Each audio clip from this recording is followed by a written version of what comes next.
Welcome to the Tech Trek, where technology leaders share their insights, experiences, and views.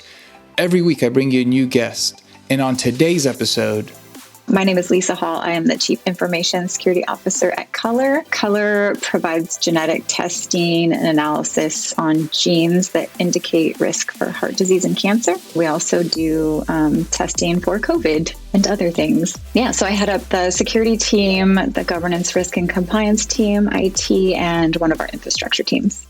Thanks for being on the podcast. Excited to have you on and talk to you about, kind of some of the experiences you've had in security, and we're going to be dialing in on, how each time you've gone through building a security program, things are slightly different. Some of those challenges, some of those experiences and kind of strategies. So I appreciate you taking the time.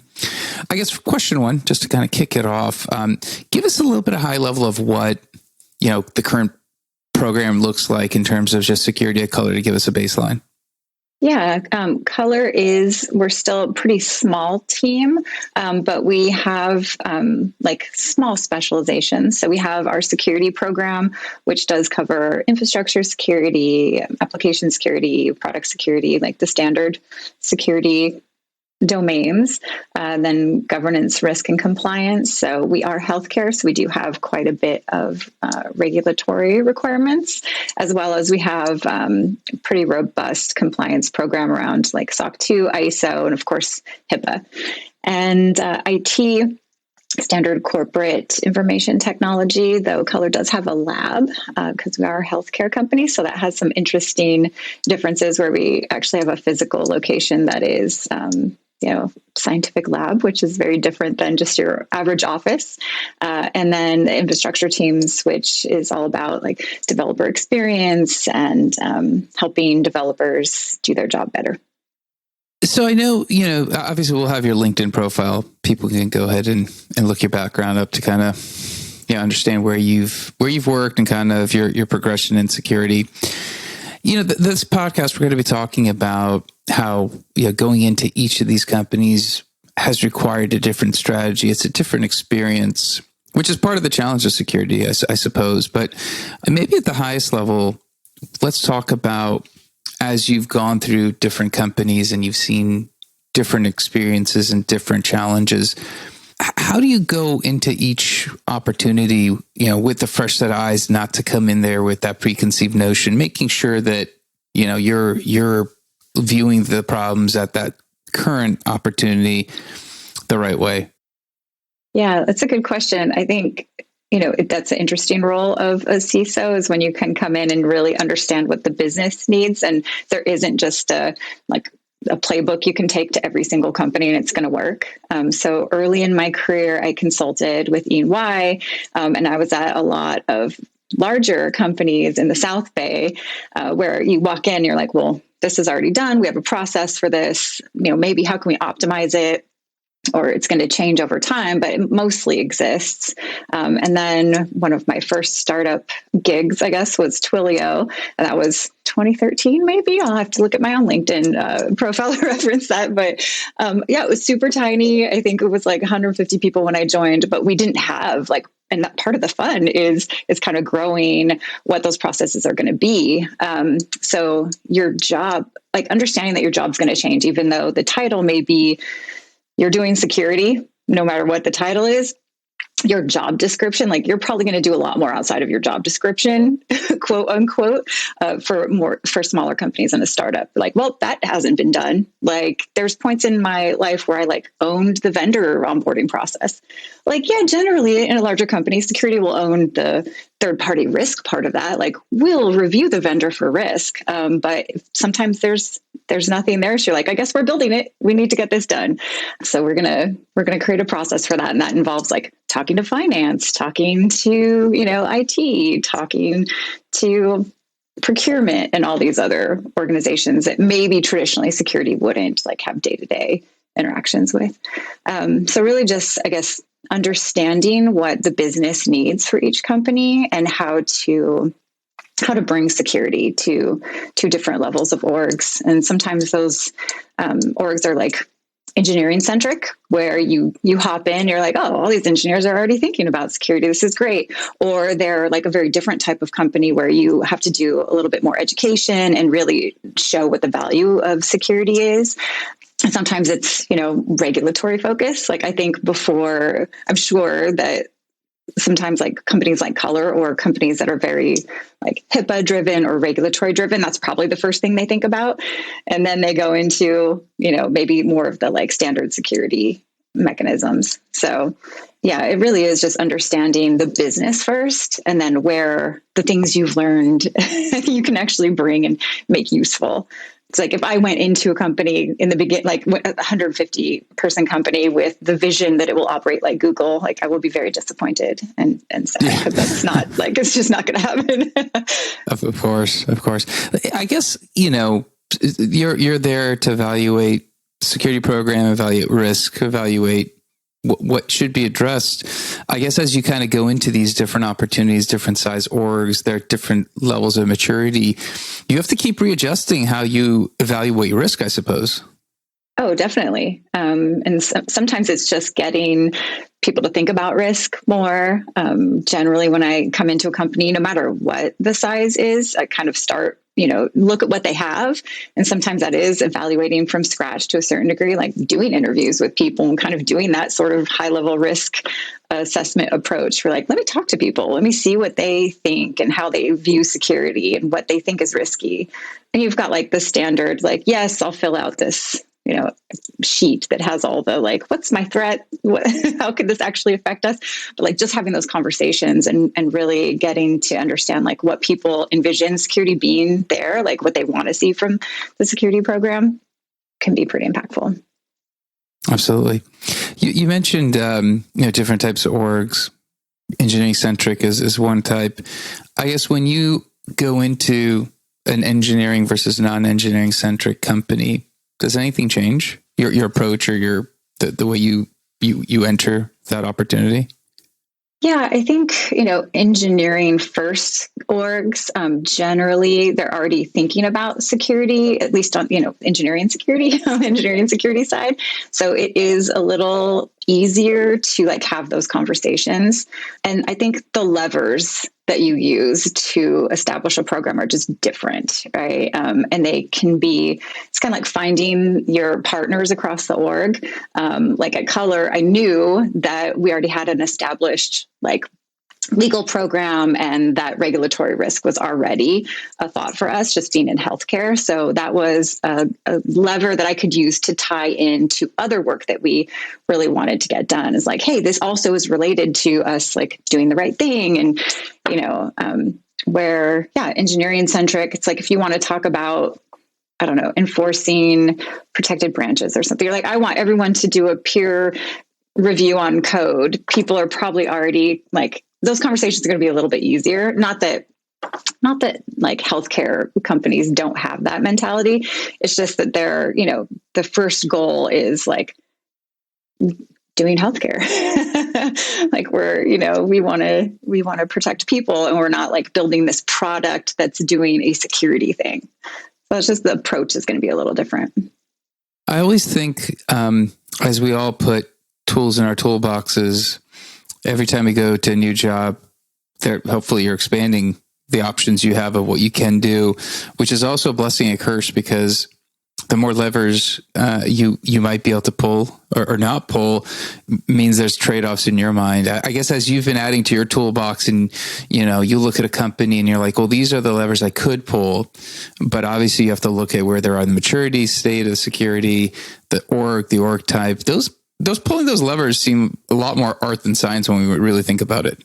Oh, definitely. And I think a part of it is really just understanding what's going to get the most value for you. Like prior to Color, I was at PagerDuty, and like our whole thing was availability, right? Like we send notifications out and people need those notifications. So availability is huge, where maybe something where we just send emails and people can get them over like a day or two and it's not a big deal. Availability may not be the biggest thing to worry about. So you saying, hey, our uptime has to be 99.999 for a company where that really isn't, it's important that we have uptime, but it's not as relevant, they're going to be like, why are you focusing on this thing that may not be the most important thing to us? So yeah, it is. I guess it's an art and just the understanding of the business again. Like security has to relate to the business. Otherwise people will just look at you like, it's great. You have this, like, yeah, you want to be super secure and super available and all these things, but like, what's the most important to you today? I guess the concept of insecurity, maybe more than, I guess, any other technology pillar, finding a champion is constantly talked about. It's super important.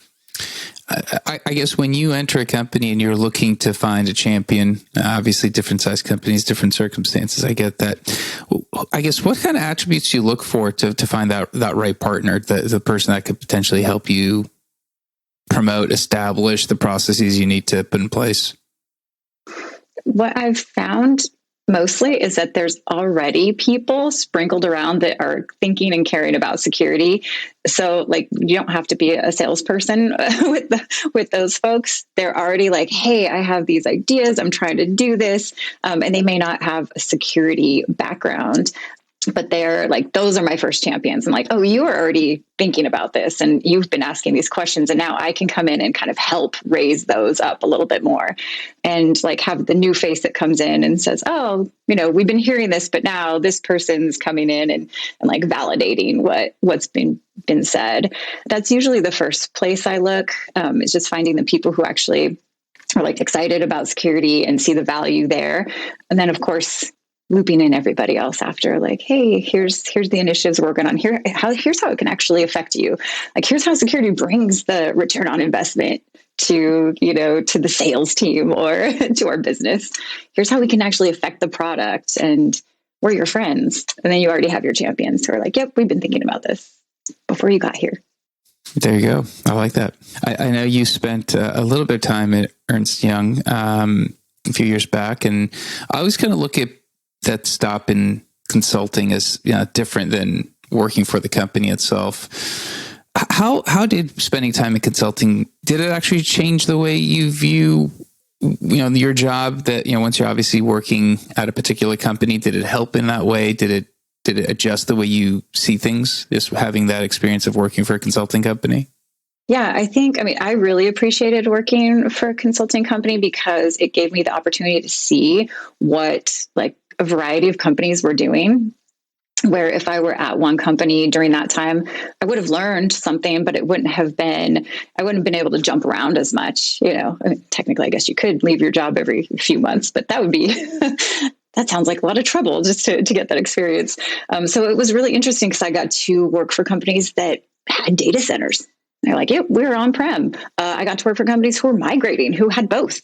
And I got to work for companies that were just cloud-based and really kind of see all of that. So when I even went to a company, a startup that's just in the cloud, I knew what it looked like when it was actually in a data center. I know what they're talking about.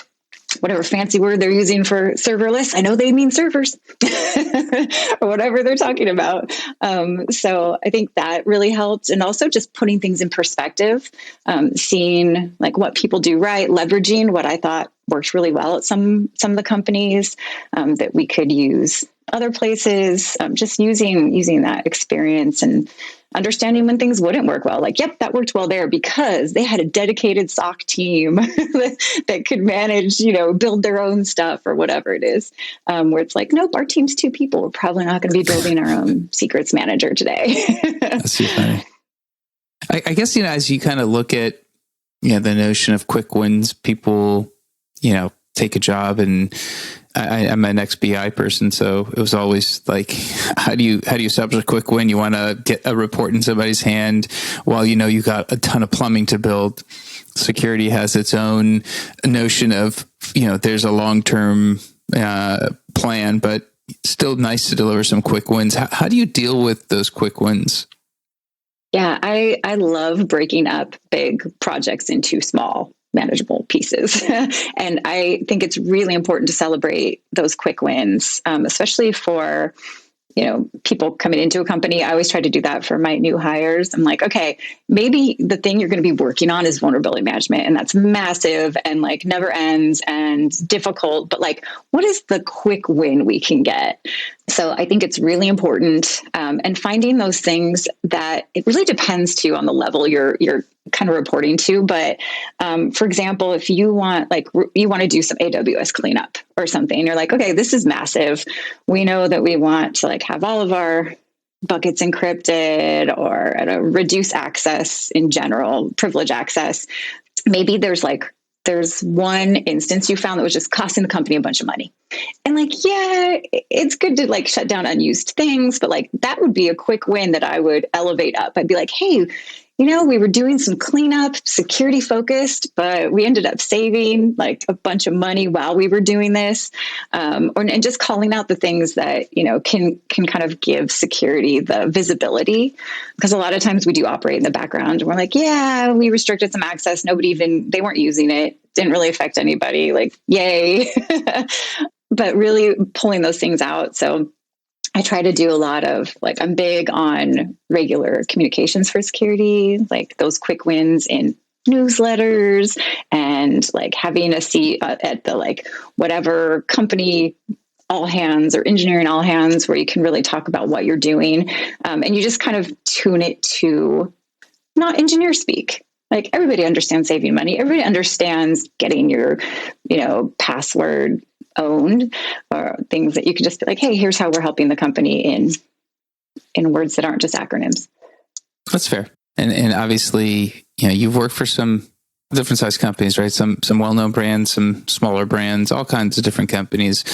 How has your onboarding process changed? Meaning your first 90 days, you've gone through a couple times. How have you improved your own first 90-day experience to make sure you're able to put in play the right things as fast as you can? I like that question. I think over time, I've just taken more ownership in the role, where earlier in my career or different companies, I was kind of like, okay, what do y'all want? Like, what do you need? What am I here for? And now I come in and observe a little bit and then take more ownership. Like, oh, here's what I see and I think we need, without not being a bully, like not coming in and being like, oh, this is all, your baby's ugly and we're going to need to tear it down. Like, this is just all bad. But like tactfully noticing what a company actually needs and then kind of tuning my role to that, because like a lot of security roles, especially in like management, are they're varied, right? Information security officer could be so many different things with so many different focuses. So really figuring that out and not like waiting for someone to tell me what it should be, like what they're looking for. So that's probably been the thing I've learned the most. And overall, just making connections with people right away and talking to people, like figuring out how they see the business and what they think is important hasn't changed. Like that's good to do no matter what. That's interesting. It's part of what I took away from that was understanding your voice and how to articulate, your thoughts, obviously, without being too forward. It's a delicate balance, right? Obviously, you're new. If you ruffle the wrong feathers up front, then you have to overcome that later. If you're maybe too passive, then you don't have authority. That voice is really hard to find. And again, management, a lot of it to me is more art than science. How have you experienced being able to find that right voice for the right situation? Because it is very tricky. I think just being I guess I would call it an empathetic leader.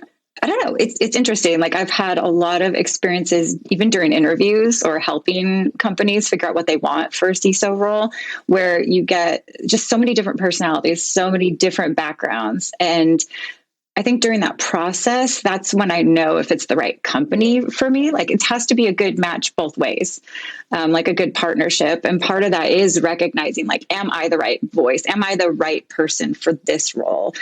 It's just like sometimes companies need a CISO who's just like an engineer who's going to get in there and like build the thing. Sometimes company need the CISO who's going to like talk to customers and do all the customer calls, or are you going to be talking to the board or not? Like all of these things change the tone.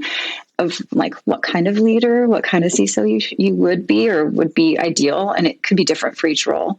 So yeah, I just think paying attention to that, like the social aspects of it. And I wouldn't really call it the politics, but it's just like kind of, yeah, trying to understand where, like what parts of your, like the good parts about what you've experienced you can bring to that company. Sometimes it is like being a little more like, all right, I'm the leader of this thing, or all right, that person really loves that thing. I'm going to step away from that. Like that's their jam. I'm just going to be like a helper to the side. I don't need to own that. They're just, yeah, empathy is probably the best word for it. Have you noticed over the years as security is growing in discussion, importance, and weight, have you noticed that your voice has changed? Obviously, because the security is the top one, the top two should be top one, but it's always in the top three of initiatives everyone wants to focus on. Has that given you more confidence in knowing you're so crucial to the business? You need to have that voice. Yeah, it's interesting because I'm realizing, yes, I've been doing this a long time. Damn it, I am old. No, you're not. No, but I mean, like when I was going to school, like there wasn't information security as a degree, right? You could take CS. Yeah, so I think like now if you get an enterprise risk assessment, if you get it done by an external party, chances are cybersecurity is going to be like the top 5 on there. Like people are just paying attention more. So I feel like it is a little different where you automatically are going to have some kind of like voice or seat at the table now with security, because it's people talk about it more. It's in the news. The board's asking about it. Regulatory officers are like, you need a CISO. I don't know, wherever. It's everywhere. So, yeah, I think that's definitely helped. Like it's always surprising and like a great thing when I see that, because I feel like there's less of a battle. Like security is less of like we're having to force ourselves into business, where now it's just like, yep, we're part of it, just like every other function. Absolutely. I think, yeah, your background's obviously fantastic. And I think, I really like, you mentioned the empathetic voice, which I think, especially in security where, it's such a business impact right now, it's such a heavy spotlight on it. And I can't envision that the spotlight will change. Like, it's hard for me to fathom, like, 3 years from now, people will be like, you know what?